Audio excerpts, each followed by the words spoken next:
आज एक बात कुछ विषय से हटकर, हालांकि सरकार से संबंधित तो है वो बात, लेकिन समाज से संबंधित ज़्यादा है। और समाज की एक बड़ी चिंता को फर्स्ट इंडिया ने उजागर किया, एक विसंगति को, विकृति को, सरकार की ढोल की पोल को भी उजागर किया कि नाइट क्लब और बार जिन्हें रात को 12 बजे बंद होना चाहिए था, रविवार की रात को रियलिटी चेक किया गया, 2 बजे तक सब खुले पाए गए। और लाइव हमने दिखाया, कहीं डांस होते हैं, कहीं हुक्का बार चलती है, बार चलती है, शराब पी जाती है 12 बजे तक, 1 बजे तक, 2 बजे तक। समय सीमा के बाद भी लोग अपने अपने ऐशो आराम, अपनी अपनी मस्ती में डूबे रहते हैं। कई जगह तो ये स्थिति थी कि पुलिस को नहीं घुसने दिया जा रहा था, कई जगह ऐसी स्थिति थी हमारी टीम को नहीं घुसने जा रहा था, फिर भी एक स्टिंग ऑपरेशन की तरह ये किया गया। और नई पीढ़ी के जीवन को कैसे बर्बाद किया जा रहा है, कैसे उन्हें गाफिल किया जा रहा है, खासतौर पर वो बच्चे जो पढ़ने जयपुर आए हैं, सैकड़ों किलोमीटर दूर माँ बाप ने भेजा है, पीजी में रहते हैं।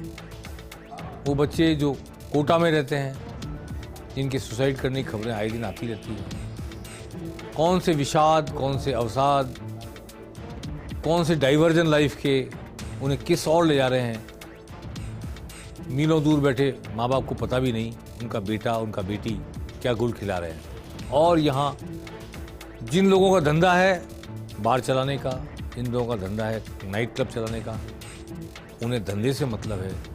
एक पीढ़ी गाफिल हो रही है, एक पीढ़ी डूब रही है, नशे में डूब रही है। समाज का भविष्य, देश का भविष्य बर्बाद हो रहा है, पर किसी को लेना देना नहीं। और मैं आज ये बात कहना चाहता हूँ इस मंच से कि बिना किसी थाने की सहमति के किसी इलाके में 12 बजे के बाद न बार चल सकती है, न नाइट क्लब चल सकता है, न हुक्का बार चल सकती है। और जब छापे पड़ते हैं तो पहले से सूचना मिल जाती है कि आज छापा पड़ेगा, तो 4 आदमी पकड़ा देना, 2 कप होके पकड़ा देना, तो खाना पूरी भी हो जाती है। बरसों पहले बाल कवि बैरागी एक बड़े भारी कवि हुए देश के, उन्होंने नौजवानों को लेकर कविता लिखी थी। हाथों में पत्थर,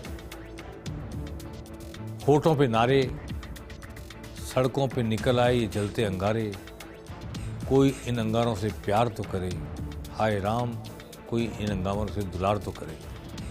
ये 74 का जेपी मूवमेंट था। मैंने उस जेपी मूवमेंट को करीब से जाना, देखा, जिया। युवा आक्रोश की सकारात्मक परिणति कैसे होती है सड़क पर आकर, वो देखी।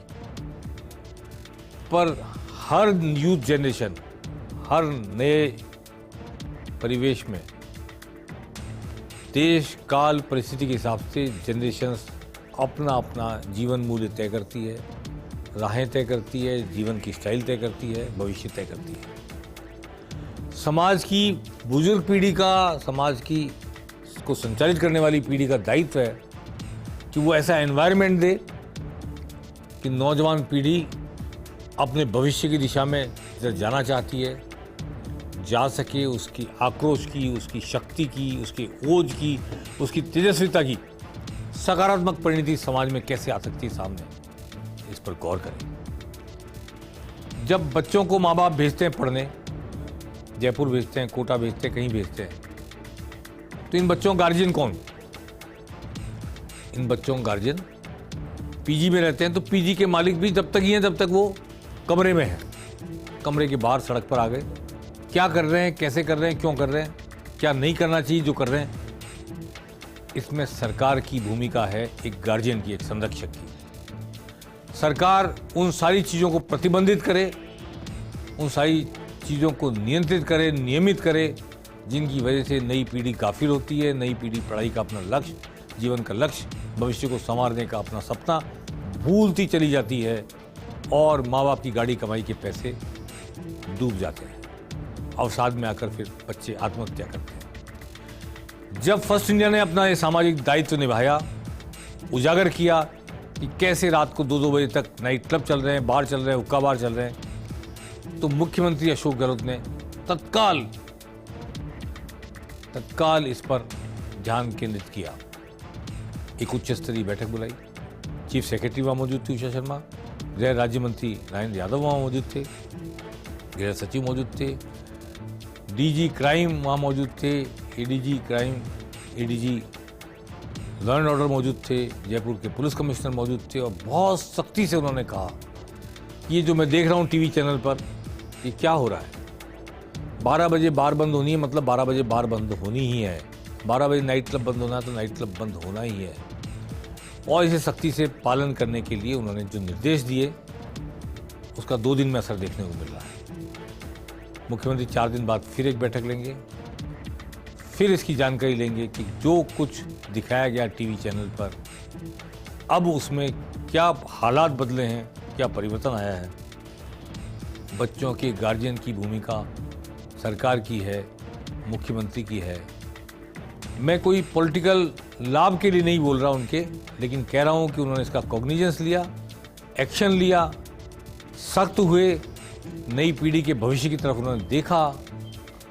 इसके लिए उन्हें साधुवाद दिया जाना चाहिए। चुनाव की जगह पॉलिटिकल नारेबाजी, पॉलिटिकल लांछन, आरोप प्रत्यारोप से दूर एक सामाजिक दायित्व निभाने की दृष्टि से, एक नई पीढ़ी के प्रति संवेदनशील होने की दृष्टि से उनकी तारीफ की जानी चाहिए। अपार्ट फ्रॉम पॉलिटिक्स सभी पक्षों को करनी चाहिए। मैंने 2 दिन पहले कहा था, जब गैंगरेप होकर भट्टी में डाला गया बच्ची को, और डूंगरपुर में गैंगरेप के बाद सुसाइड की कोशिश की थी बच्ची ने, तब भी मैंने कहा था, आज फिर दोहरा रहा हूँ, 2 बातें कहना चाहता हूँ। मुख्यमंत्री जी तक शायद ये बात पहुँचे कि जिस बच्ची के साथ गैंगरेप होता है या रेप होता है, उसकी मनोदशा को संभालने के लिए समाज, सामाजिक संगठन, स्वयंसेवी संगठन, महिला संगठन या परिवार के लोग आगे आएं और उसको 2-4 दिन तक, जब तक वो बदहवास रहती है, जब तक वो अपने आप को लाचार, लांछित महसूस करती है, उसकी साइकोलॉजिकल डील करें। अदरवाइज बच्चियां सुसाइड करेंगी। और जिस तरह पिता कूद पड़ा चिता में, इसलिए बजाय धरना देने के, बजाय उस पर राजनीतिक रोटी सेकने के, पॉलिटिकल पार्टीज को, स्वयंसेवी संगठन को, राजनेताओं को, सामाजिक नेताओं को कोशिश करनी चाहिए उस परिवार को संभालें, उसको हीन भावना से ग्रस्त ना होने दें। सोसाइटी में कोई भी क्राइम किसी के साथ कभी भी हो सकता है, उसमें उसका कोई दोष नहीं होता। इंसिडेंटल, एक्सीडेंटल जो कुछ हो जाता है, उसके द्वारा जो लांछित महसूस करे, हीन भावना महसूस करे, उसे सामाजिक रूप से संभाले जाने की जितनी जरूरत कानूनी कार्रवाई की है, उतनी जरूरत सामाजिक और आर्थिक संबल प्रदान करने की भी है। और एक बात और, मुख्यमंत्री जी, सुप्रीम कोर्ट का फैसला है कि 500 मीटर दूर से होनी चाहिए शराब की दुकानें राष्ट्रीय राजमार्ग के। आप यहाँ से जयपुर से अजमेर चल जाइए, भीलवाड़ा चल जाइए, 50 कदम दूर, 100 कदम दूर, 100 मीटर भी नहीं होगा, आपको बार, आपको शराब की दुकानें खुली मिल जाएंगी। क्या एक कदम ये भी उठाया जा सकता है कि दूर से नहीं, पास से दिखती दुकानों की तरफ ललचा के ट्रक ड्राइवर भागते हैं। 500 मीटर दूर हो तो शायद कुछ लोग कम जाएं और फिर पीकर गाड़ी चलाते हैं और एक्सीडेंट होते हैं। क्या मुख्यमंत्री जी से अपेक्षा की जाए कि इस मामले में भी सख्ती बरतेंगे ताकि सड़क पर दुर्घटनाएं भी कम हो और कानून नियम का पालन भी हो।